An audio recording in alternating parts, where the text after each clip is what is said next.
So this thing probably cut out. So there's the board. As this one is powered now with batteries, so is this one. There's your battery packs that sit flush under the level of the feet. There's a Mission Engineering 529. There's a 529 bird cord cable, which is going in under there and it's powering that and that. And we'll power that. I don't remember if I've hooked that up or not. But just think about this while we're here. The board is stereo and it's split. So you've got a left and right there. You've got the click with the two thingies. That's all got to be configured. This is the MIDI in there, jack, which is going from the out of this into the MIDI jack powering it, into the in, out from the out, back into the in. And I need to make sure that that is not creating a loop. That would be bad. But the whole idea of this board is this.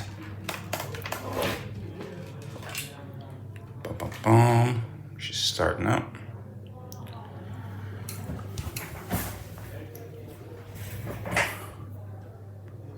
Normally you wouldn't be roughing this thing about and throwing it around. Just think about how that works. Now, as I was showing you before, this was the original Helix 10, then the Helix 12, then 8+8 to make two different signal chains, because I'm running typically 8 on this and then another 8 on that. Yeah.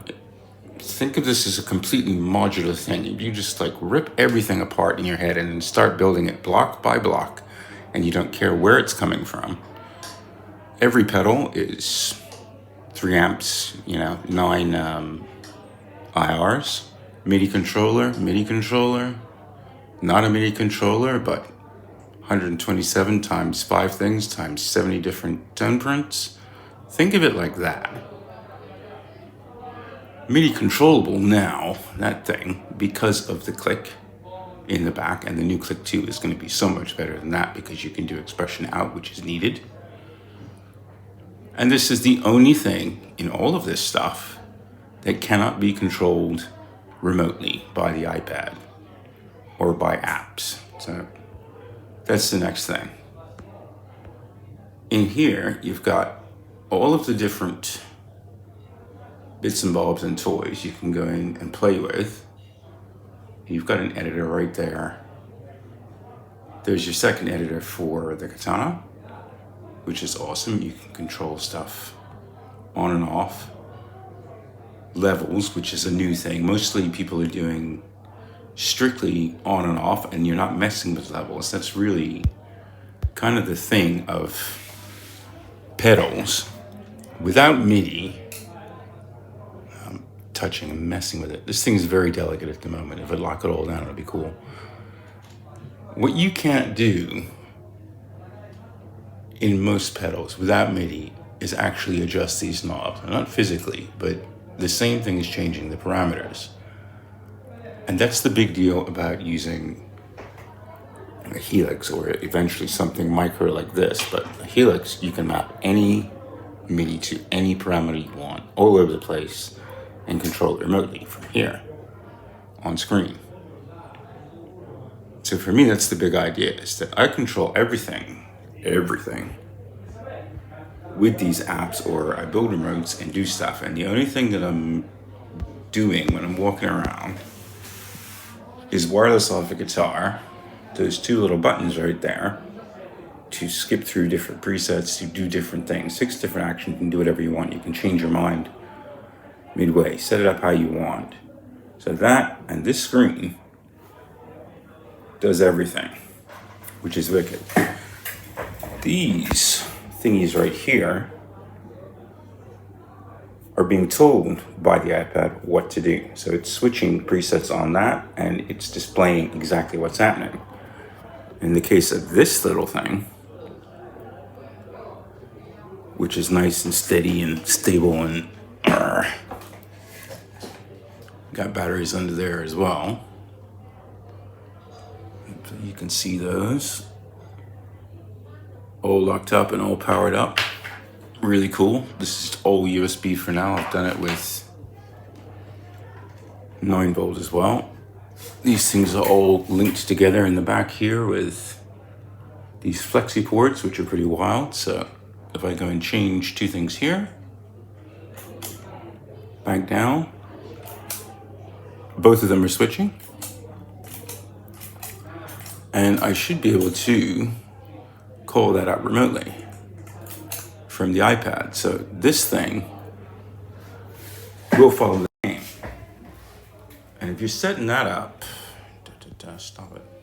If you're setting that up well enough from an iPad, you can leave that by you and you can still walk around, but looking at it, you'll see whatever's there. So the only other thing that I really noted in all these years of research is you gotta have expression, at least one, maybe more. That becomes 5. The other thing that you have got to have handy is a tuner. Big, massive one. Yeah? If you're not doing that, you could do it with, who knows, that thing. If you're there at your desk, these things, those you can see from afar because they light up and you've got a nice stroboscopic tuner. That has a tuner on board, which is cool when you turn it on. And that also comes up on screen using SysX. So that's pretty much the whole plan, minus the Keeley stuff, which I'm tired now. I'm not going to rip all that out. But the whole idea of this is to set up that on a level, that at 30 degrees, and then another one sitting upright, the Keeleys with the big knobs, which would be awesome. I've got 5% left. Maybe I can do that. Hang on a sec. I did promise this wasn't going to be a shaky video. Getting there.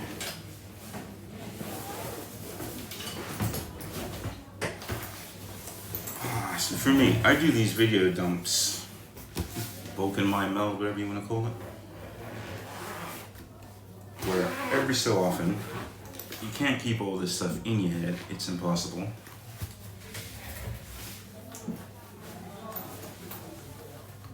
More 80 stuff.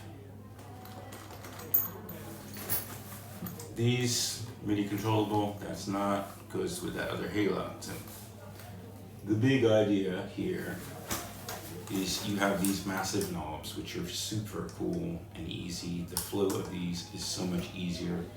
You can remote that, and being able to do that with those clicks and being able to send over the air. The click 2s have WIDI in them. You could set one of those up for these boards and control the expression remotely from the guitar, from another room in the house, which is cool. No MIDI involved, it's all control voltages. These will come eventually with me this year, hopefully, or next year. And they'll be purple, and I can change these out for them, which is going to be great. But yeah, think about it. That is the thing that I've come up with after 3 years of stupid research, trying to figure out the ideal situation.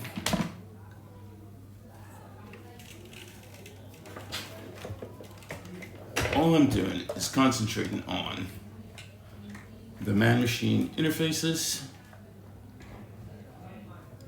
things that you touch, where you press. Because for me, the MIDI, CCs and PCs and stuff like that, you don't even think about that after a while. That's just a mechanism of transport of data. That really doesn't matter. What does is the control of all these different things.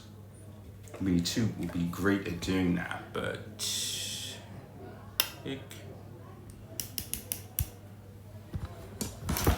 see if that's gonna hold up. Maybe not. That at your feet is just too much. So curving it up at an angle where you can put these things on the desk. That can go on the floor or on the desk. So if you set up one of these rack systems, like they use for synths, you could leave all this stuff, boom, in a nice 45-degree angle against the wall. You've got everything there. You can touch and tap. You're never getting your pedals dirty. You can tweak away like they do in every single video on YouTube. You should never see anybody standing there stomping these things like that, do you? And that could read for you what's going on. And you can change it by hand if you want.